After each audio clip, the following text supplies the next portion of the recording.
मैं दीपक कुमार आप सभी का स्वागत करता हूं। यदि आप छत्तीसगढ़ के किसी भी एग्जाम की तैयारी कर रहे हो तो यह टॉपिक वाइज एमसीक्यू आपके लिए बहुत ही महत्वपूर्ण है। इस चैनल पर छत्तीसगढ़ के पूरे जीएस का टॉपिक वाइज एमसीक्यू लाया जा रहा है। इसका उपयोग आपको कैसे करना है समझिए। यहाँ पर छत्तीसगढ़ का प्राचीन इतिहास, इस टॉपिक से संबंधित इतने सारे छोटे छोटे टॉपिक हैं और इन टॉपिकों से संबंधित एमसीक्यू यहाँ पास आपको दिया जाएगा।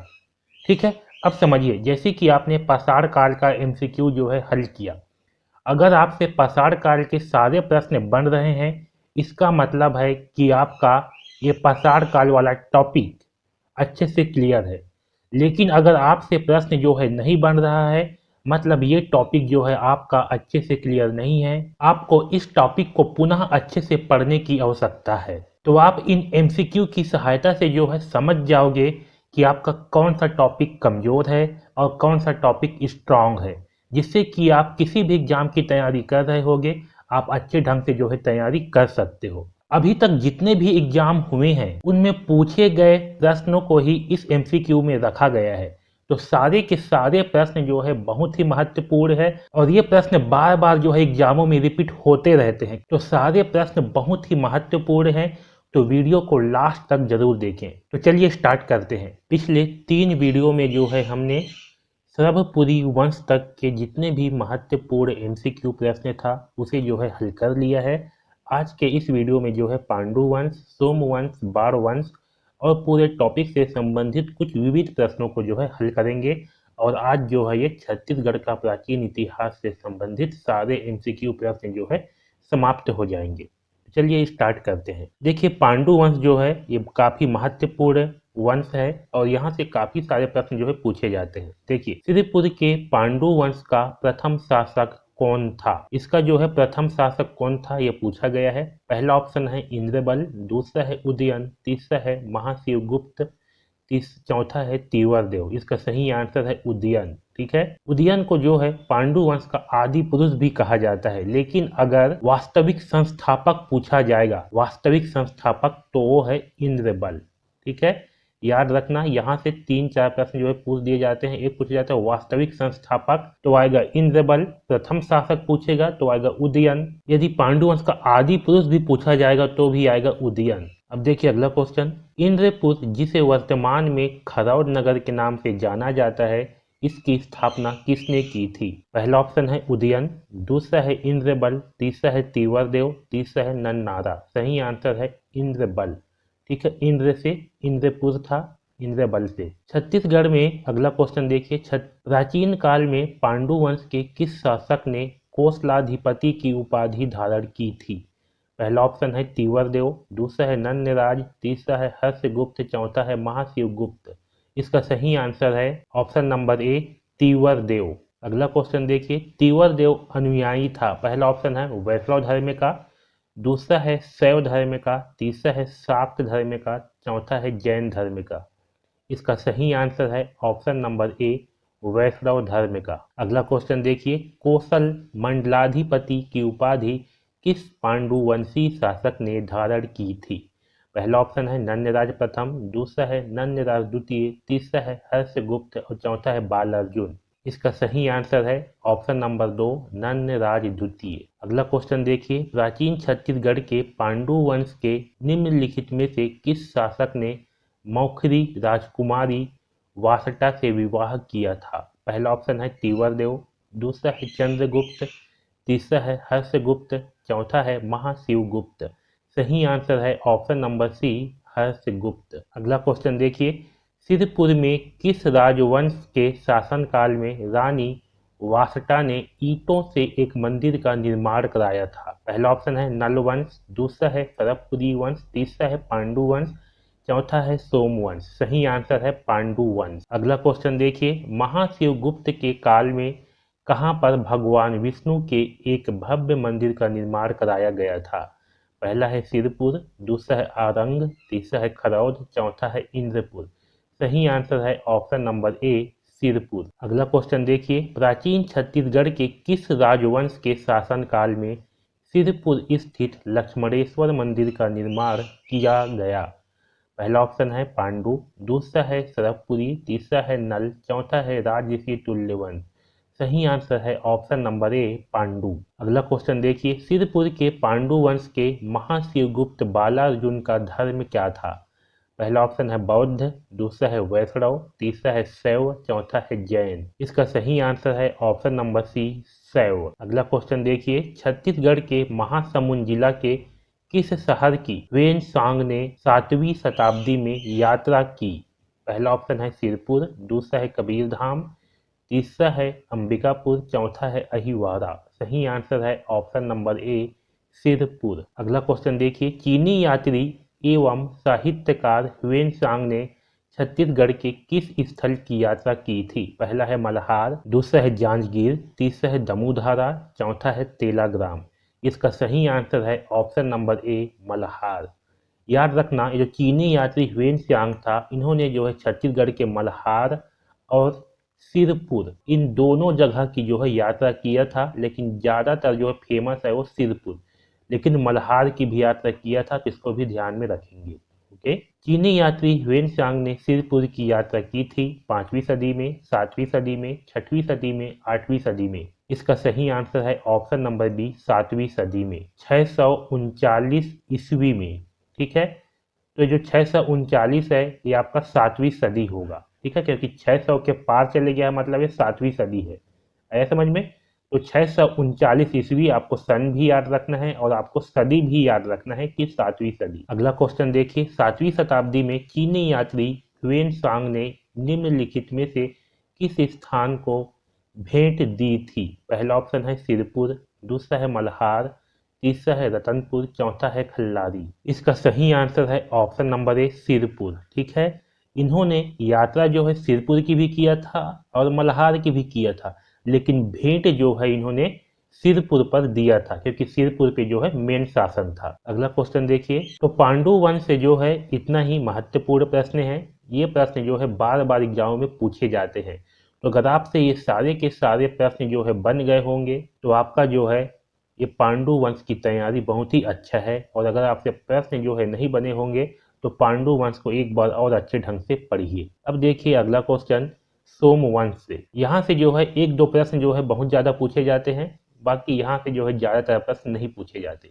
देखिए, सरबत के महामणि ताम्रपत्र में किन शासकों की जानकारी मिलती है? पहला है मैकाल का सोमवंश, दूसरा है उड़ीसा का सोमवंश, तीसरा है कांकेर का सोमवंश, चौथा है श्रीपुर के पांडु वंश। इसका सही आंसर है ऑप्शन नंबर ए मैकाल का सोमवंश। मैकाल का सोमवंशी शासक कौन है? पहला है जयबल, दूसरा है भरत बल, तीसरा है सुरबल, चौथा है ये सभी। इसका सही आंसर है ऑप्शन नंबर डी ये सभी। अगला क्वेश्चन देखिए, प्राचीन छत्तीसगढ़ के निम्नलिखित किस राजवंश के शासकों ने त्रिकलिंगाधिपति की उपाधि धारण की थी? पहला है सोमवंश, दूसरा है नागवंशी, तीसरा है फड़ी नागवंश, चौथा है नलवंश। इसका सही आंसर है ऑप्शन नंबर ए सोमवंश। कांकेर के सोमवंश का संस्थापक कौन है? पहला है वाद्यराज, दूसरा है सिंहराज, तीसरा है बोपदेव, चौथा है नरहरदेव। इसका सही आंसर है सिंहराज। ठीक है, तो सोमवंश से बस इतना ही क्वेश्चन है। अब आगे देखते हैं बाण वंश से। बाण वंश ये भी जो है उतना ज़्यादा इम्पोर्टेंट नहीं है, यहाँ से भी बहुत कम प्रश्न पूछे जाते हैं। देखिए, पांडु वंश की समाप्ति के पश्चात बाण वंश की स्थापना किसके द्वारा की गई? पहला ऑप्शन है महामंडलेश्वर मल्लदेव, दूसरा है सिंहराज, तीसरा है बोपदेव, चौथा है कर्णराज। इसका सही आंसर है ऑप्शन नंबर ए महामंडलेश्वर मल्लदेव। ठीक है, दूसरा क्वेश्चन देखिए, निम्न में से बाण वंश की राजधानी कौन सी थी? पहला है तुम्माड़, दूसरा है चैतुरगढ़, तीसरा है पाली, चौथा है छुरी। इसका सही आंसर है ऑप्शन नंबर सी पाली। अगला क्वेश्चन देखिए, पाली में स्थित 9वीं सदी के प्राचीन शिव मंदिर का निर्माण किसने कराया था? ये क्वेश्चन जो है इम्पोर्टेंट है। इसमें देखिए, महाशिवगुप्त, दूसरा है पृथ्वीदेव प्रथम, तीसरा है रत्नदेव प्रथम, चौथा है विक्रमादित्य। इसका सही आंसर है ऑप्शन नंबर डी विक्रमादित्य। अगला क्वेश्चन देखिए, बाणवंशी शासकों ने दक्षिण कोसल के सोमवंशियों को कहाँ पर पराजित किया था? पहला ऑप्शन है कोरबा में, दूसरा है रायगढ़ में, तीसरा है बिलासपुर में, चौथा है इनमें से कोई नहीं। इसका सही आंसर है ऑप्शन नंबर सी, बिलासपुर में। अगला क्वेश्चन देखिए, बाण वंश के समकालीन नगर तुम्बाड़ की वर्तमान अवस्थिति कहाँ पर है? पहला ऑप्शन देखिए बिलासपुर, दूसरा है जसपुर, तीसरा है कोरबा, चौथा है सरगुजा। इसका सही आंसर है ऑप्शन नंबर सी, कोरबा। अब देखिए विविध प्रश्न, यानी कि जो छत्तीसगढ़ का इतिहास है यहाँ से सारे टॉपिकों से संबंधित कुछ प्रश्न।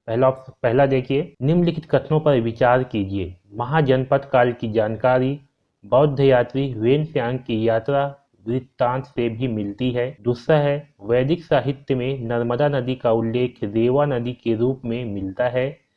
तीसरा है, उत्तर वैदिक काल में देश के दक्षिण भाग से संबंधित विवरण मिलने लगते हैं। हमें बताना है उपरोक्त कथन में से कौन सा कथन सही है।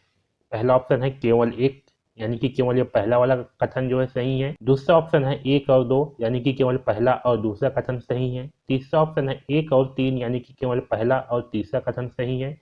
चौथा है ये सभी, यानी कि पहला कथन, दूसरा कथन और तीसरा कथन, ये तीनों कथन सही हैं। तो इन चारों में से कौन सा ऑप्शन सही है ये हमें बताना है। इसका सही आंसर है ऑप्शन नंबर डी, ये सभी के सभी कथन जो है सही है। अब देखिए अगला क्वेश्चन, निम्नलिखित कथनों को पढ़िए।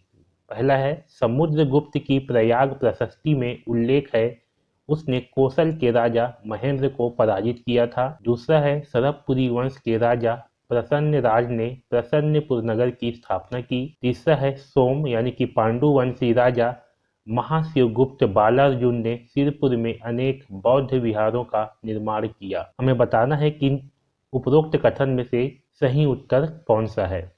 पहला ऑप्शन है एक दो तीन, यानी कि तीनों कथन सही है। दूसरा है एक और दो, यानी कि केवल एक और दो ऑप्शन ही जो है सही है। तीसरा है दो और तीन, यानी कि दूसरा और तीसरा जो कथन है ये सही है।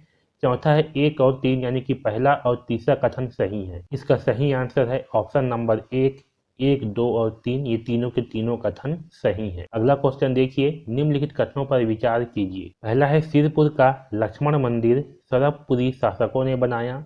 दूसरा है, प्राचीन काल में बस्तर चक्रकोट कहलाता था। तीसरा है, भोरम देव मंदिर शिलालेख खड़ी नागवंश से संबंधित है। हमें बताना है उपरोक्त कथनों में से सही कथन चुनिए। पहला ऑप्शन है एक दो तीन, यानी कि तीनों कथन सही है। दूसरा है एक और दो, यानी कि पहला और दूसरा कथन सही है। तीसरा है दो और तीन, यानी कि दूसरा और तीसरा कथन सही है। चौथा है एक और तीन, यानी कि पहला और तीसरा कथन सही है। इसका सही आंसर होगा ऑप्शन नंबर सी, दो और तीन। ठीक है, जो पहला ऑप्शन है सिरपुर का लक्ष्मण मंदिर सरभपुरी शासकों ने बनाया था, यह गलत है।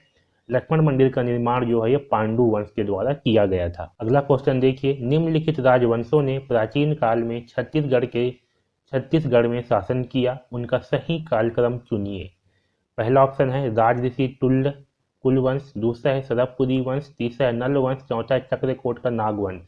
हमें बताना है कि कौन से क्रम में जो है इन्होंने शासन किया था, मतलब कि सबसे पहले कौन सा राजवंश आया था, फिर उसके बाद कौन सा राजवंश आया, फिर कौन सा आया, फिर कौन सा, इस तरह से जो है हमें बताना है। तो देखिए यहाँ पास पहला ऑप्शन दिया गया है एक दो तीन चार, यानी कि पहले आया राजऋषि तुल्य वंश, फिर सरभपुरी, फिर नल वंश, फिर चक्रकोट। दूसरा ऑप्शन है एक तीन दो चार, यानी कि पहले राजऋषि, फिर नल वंश, फिर आपका सरभपुरी, फिर चक्रकोट। ठीक है, तीसरा है दो एक तीन चार, यानी कि पहले सरभपुरी, फिर आया राजऋषि, फिर आया नल वंश, फिर आया चक्रकोट। चौथा ऑप्शन है दो तीन एक चार, यानी कि पहले सरभपुरी, फिर नल वंश, फिर आया राजऋषि, फिर चक्रकोट। इसका सही आंसर है ऑप्शन नंबर बी, सबसे पहले जो है आए थे राजऋषि तुल्य वंश, इसके बाद आया नल वंश, फिर आया सरभपुरी वंश, फिर आया चक्रकोट। अगला क्वेश्चन देखिए, सूची 1 को सूची 2 से सम्मिलित कीजिए। सूची 2 है, ठीक है, से सम्मिलित कीजिए। राजऋषि तुल्य वंश ये जो है किससे जो है जुड़ेगा, तो यहाँ से आएगा आपका भीमसेन प्रथम। कौन सा आएगा, भीमसेन प्रथम। नल वंश यहाँ से आएगा आपका भवदत्त वर्मन। ठीक है, सरभपुरी वंश यहाँ से आएगा आपका प्रसन्न मात्र।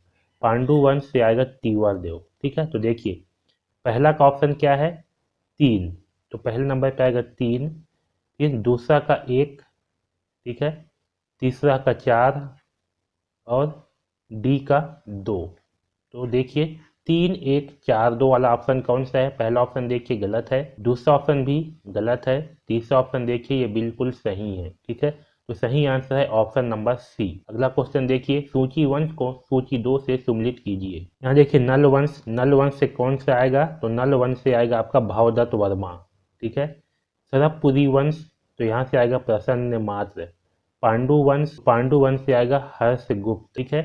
सिरपुर का सोमवंश तो आएगा महाभावगुप्त। तो देखिए इस प्रकार से कौन सा है, पहला है नल वंश का कौन सा, 4, पहला ऑप्शन आएगा 4, दूसरा है सरभपुरी वंश का 1, फिर पांडु वंश का 3 सॉरी 2, हर्षगुप्त, फिर सिरपुर का 3। तो देखिए 4 1 2 3 इस प्रकार से कौन सा ऑप्शन है, पहला ऑप्शन देखिए गलत है, दूसरा भी गलत है, तीसरा भी गलत है, चौथा बिल्कुल सही है। तो सही आंसर होगा ऑप्शन नंबर 4, ठीक है। तो आपको जो है ये शासकों के नाम भी जो है याद रखना है। अगला क्वेश्चन देखिए, सूची 1 छत्तीसगढ़, प्राचीन छत्तीसगढ़ के राजवंश को सूची 2 शासकों से सुमेलित कीजिए। नल वंश, तो नल वंश का शासक कौन था, तो नल वंश का शासक था स्कंदवर्मन, ठीक है। सरभपुरी वंश का शासक कौन था, तो सरभपुरी वंश का शासक था सुदेवराज। पांडु वंश का शासक कौन था, तो पांडु वंश का शासक था तीवरदेव।